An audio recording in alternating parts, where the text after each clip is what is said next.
Hi, this is Andrew, Big Y Fly Co. We're here today to tie some flies. Basically, we're here to show you some materials we have and some things we could do with them. This isn't necessarily like how to tie this specific pattern or anything. But I'm using OPST barred ostrich.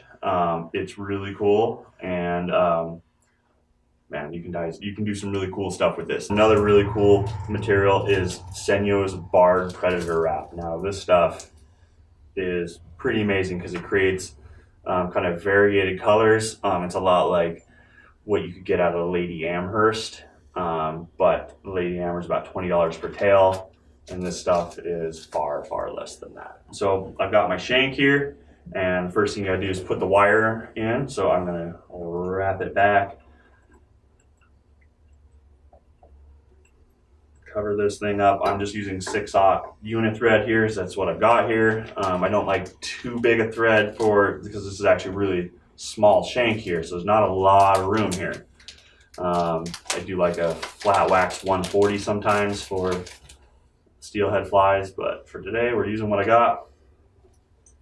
I'm taking, what's that, about 5-6 inches of this wire, and what you want to do is you want to make it round like this right now, because there is kind of a flat side to this and it will kind of twist around if you don't kind of line it up first. Now I'm setting it down. I'm leaving just enough room to get a hook in there, and it's okay if you have stuff sticking off the front. I can cut that out. Now when you tie it on, it's really important you make sure it lays down evenly. So start at the back, and both the sides should flare out equally. They should both be tied in. They should look symmetrical, because this wire is really picky and finicky. And if you twist it around a little bit, you get that hook in there, the hook's gonna twist a little bit, and then the fly will twist, and then, well, it's not gonna work. I've had a lot of people tell me I should glue this in or take more care with this wire, but I've had a lot of things happen fishing. One thing I've never had happen is one of these wires come loose. I think that no matter what I do, I'm going to have far more than 10 pounds of pressure here, and I'm usually using 10-pound maxima. So you can give it a little test if you want, but I think as hard as I can pull on that, it's not coming out. Now, take a little bit of this minnow. I got some right here. It's minnow blue color cactus chenille. You don't need a lot, just a couple inches here at the most. Just creating a butt, basically. Just a little bit of a butt. 2, 3 wraps.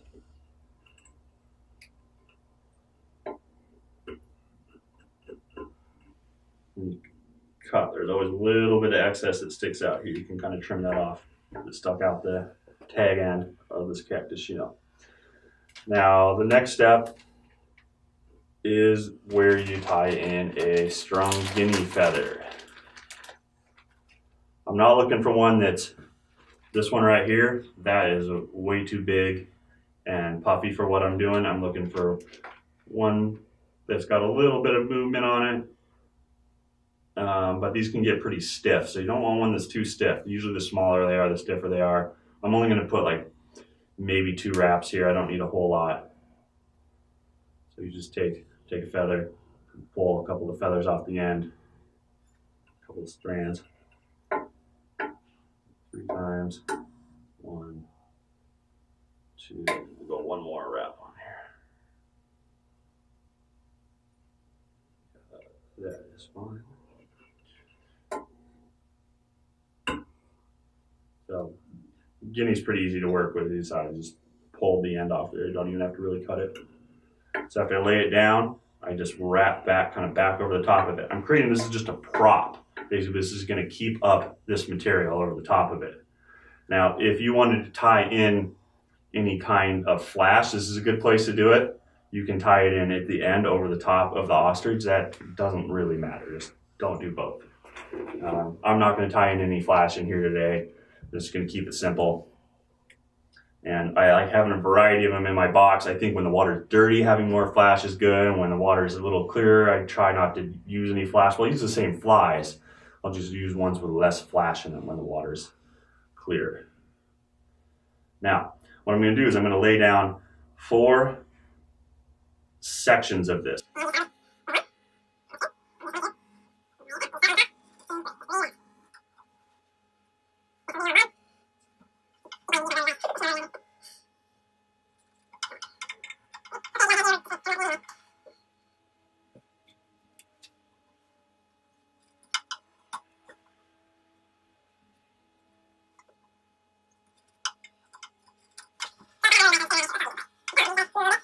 Make sure it really appears as my fly has equal amounts of material on all sides, but you can have a little bit more. I tend to try to put a few more up on the top, so it kind of acts like a rudder. I still wasn't going to do any flash because I am going to do this barred predator wrap on top of this. Now this stuff's really cool because it comes kind of strung, so you can do a lot with it. You can wrap it in and hackle it like like a feather. Pull it in there. I'm not. This is a lot right here. This is about twice as much as I actually need here. Cut it down again. And basically, I'm just going to lay it over it so that it kind of encompasses the entire thing. And we'll kind of spread it out. 1 wrap, 2 wrap. Cut it down. What I'm going to do now is just finish the fly. Since I use so much material, there is going to be a bit of a big head on here. I mean, you saw how much stuff I stacked near the head. And so that is where that's going to come into play like that. I don't put on the hook until I'm done, because I don't know how many times I put a hook in here while I'm tying and then moved and like ended up with a hook in my hand. So I stopped doing that a while ago. It looks fine. I'm going to finish this thing up. You can put a couple dabs of head cement on here. Usually I just put head cement right on the thread here. But I'm not using any at the moment. I'll do it at home later. And when I'm doing a bunch of flies, I'll just wait till I get done and then cement them and just hang them to dry. And this guy right here, catch you a steelhead anywhere around here. Moves well, looks really good, black and blue, winter, summer. More steelhead around right now. I go fish it tonight. See that predator wrap adds a nice little layer of flash in there. Nice and subtle, breaks it up a little bit more. You can see it's generally stays pretty even, and that thing will move really well once it gets in the water. So, happy tying. Hope you guys go catch a steelhead.